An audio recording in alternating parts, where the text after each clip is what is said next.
ঘড়ির কাঁটা যেমন থেমে থাকে না, ঠিক তেমনই মানুষের জীবন। যে মানুষটা কিছুক্ষণ আগে মারা গেল, তারও একটা পরিকল্পনা ছিল যে কিছুক্ষণ পর সে কী কাজ করবে। আসলে কাজের কোনো শেষ হয় না, এটাই বড়। এই বিষয়টাকে অবশ্যই আপনাকে মানতে হবে, কারণ কোনো মানুষ, একজন গুণী মানুষ, মহৎ মানুষ, আপনি তাদের জীবনগুলো ঘেটে দেখবেন তারা কতটা পরিশ্রমী, কতটা সময়ের মূল্য দিয়ে তারা জীবনে পথ চলে গেছে। যাই বলেন আর তাই বলেন, আরামাইশ দিয়ে জীবন চলে না, এটাই বাস্তব। হাই এভরিওয়ান, আসসালামু আলাইকুম। কেমন আছেন সবাই? কি কোথা থেকে ভিডিওটি দেখছেন? ভিডিওটি ভালো লাগলে অবশ্যই লাইক কমেন্ট শেয়ার করে দেবেন। ইউটিউব থেকে দেখলে সাবস্ক্রাইব করবেন এবং ফেসবুক থেকে দেখলে অবশ্যই ফলোতে বন্ধ হয়ে থাকবেন। আজ আমি শাপলা ফুল দিয়ে মুরগির মাংস রান্না করব, সেই রেসিপি আপনাদের সঙ্গে শেয়ার করছি। এরপর আপনারা আমাকে পাগল ছাগল বলে গালিগালাজ দিতে পারেন, সেটা আপনাদের ইচ্ছা। আর ভিডিও ভালো না লাগলে, ঘের না লাগলে স্কিপ করে চলে যেতে পারেন।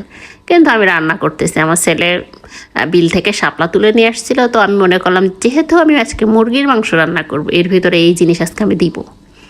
তো একটু আগে ভেজে নিচ্ছিলাম, তাও গলে গেছিল, তবে একটু পরে দিলে মনে হয় ভালো থাকে, আস্তে আস্তে থাকে। তবে মাংসের সাথে খেতে ভালোই লেগেছিল, তো সেটাই আমি আপনাদের সাথে শেয়ার করছি। আসলে মাংসের সাথে যা কিছু দিই না কেন, খাইতে দেখি ভালোই লাগে।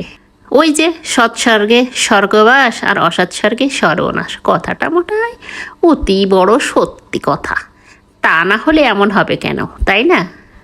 আসলে আমরা যখন একা একা থাকি তখন আমাদের একা লাগে, মনে হয় যেন আমাদের সাথে কেউ থাকলে, আমাদেরকে সঙ্গ দিলে হয়তো বা আমরা আরও ভালো কিছু করতে পারবো। কিন্তু আসলে না, আপনি একা একা যেটা করতে পারবেন সেটাই আপনি পারফেক্ট করতে পারবেন। কারণ একা অনেক কিছুই করা সম্ভব হয়, কিন্তু আপনার যখন বেশি মানুষ হয়ে যাবে, বলে না নানা জনের নানা মত, তখন ওই জিনিসটা ঘটিয়ে যাবে। তাই যেটা করবেন, নিজে শান্ত মাথায় স্থিরভাবে পরিকল্পনা মতনই করবেন, তাহলেই আপনি আপনার লক্ষ্যে পৌঁছে যাবেন। তাছাড়া আমরা মানুষ, আমরা ক্ষণ একটা জীবন নিয়ে এসেছি, এই জীবনে আমাদেরকে কিছু করতে হবে, এটাই মূল কথা।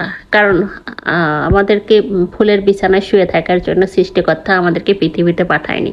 তিনি আমাদেরকে কর্মের মাধ্যমে, মানে আমল, যেটা আরবিতে আমল বলে আর আমরা বাংলায় বলি কাজ, এটা দিয়েই আপনাকে টিকে থাকতে হবে। এভাবেই আমাদের সামনের পথে এগোতে হবে। তো আমার বেশ কি আর বলবো, ভাইরাসে জর্জরিত সারা বাংলাদেশ এখন ভাইরাসে কাঁপছে। আমিও ভাইরাসের বাইরে না, আমাকেও আক্রান্ত করে ফেলেছে। তো এক সপ্তাহ ধরে আমি অনেকটাই অসুস্থ, যার কারণে মালটা কিনে নিয়ে আসছে তাবিয়ার বাবা।